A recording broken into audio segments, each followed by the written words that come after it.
లోక్సభ ఎన్నికల ప్రచారంలో BRS దూసుకుపోతోంది. Bhuvanagiri MP అభ్యర్థి క్యామ మల్లేష్ కు మద్దతుగా మాజీ మంత్రి జగదీష్ రెడ్డి ప్రచారం నిర్వహించారు. సూర్యాపేట జిల్లా సోలిపేటలో ప్రచారానికి వచ్చిన జగదీష్ రెడ్డికి మహిళలు హారతితో ఘన స్వాగతం పలికారు. ఇంటింటికి తిరుగుతూ కారు గుర్తు కోటేయాలని జగదీష్ రెడ్డి విజ్ఞప్తి చేశారు.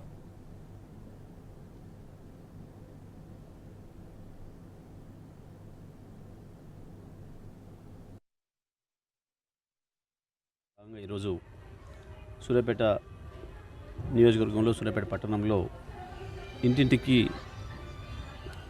వెళ్ళి ప్రచారం చేసే కార్యక్రమాన్ని ప్రారంభం చేయడం జరిగింది.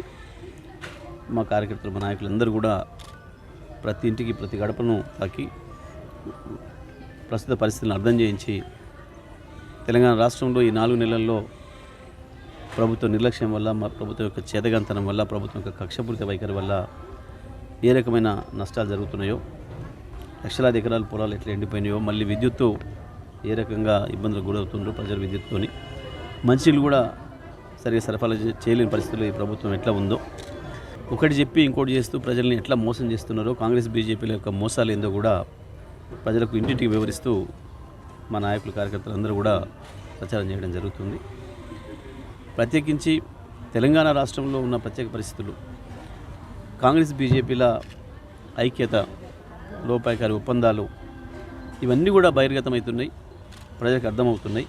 ఇదంతా కూడా ఇద్దరు ఒకటే, బీజేపీ కాంగ్రెస్లు ఒకటే. తెలంగాణలో ఇద్దరు ప్రజల్ని ముంచేవే, అందులో సందేహం లేదు.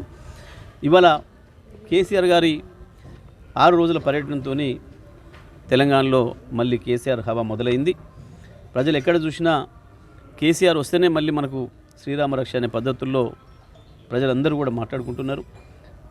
ఎక్కడికి వెళ్ళినా సూర్యాపేటతో, మిర్యాలగూడతో ప్రారంభించి ఈరోజు కేసీఆర్ గారు వరంగల్ దాటి ఖమ్మం చేరుకునేసరికి స్వచ్ఛందంగా లక్షలాదిగా ప్రజలు తరలి వచ్చి కేసీఆర్ గారి సభల్ని వింటున్నారు, చూసిపోతున్నారు. కేసీఆర్ గారి వెంట నడవాలని చెప్పి ప్రజలు ఉత్సాహపడుతున్నారు.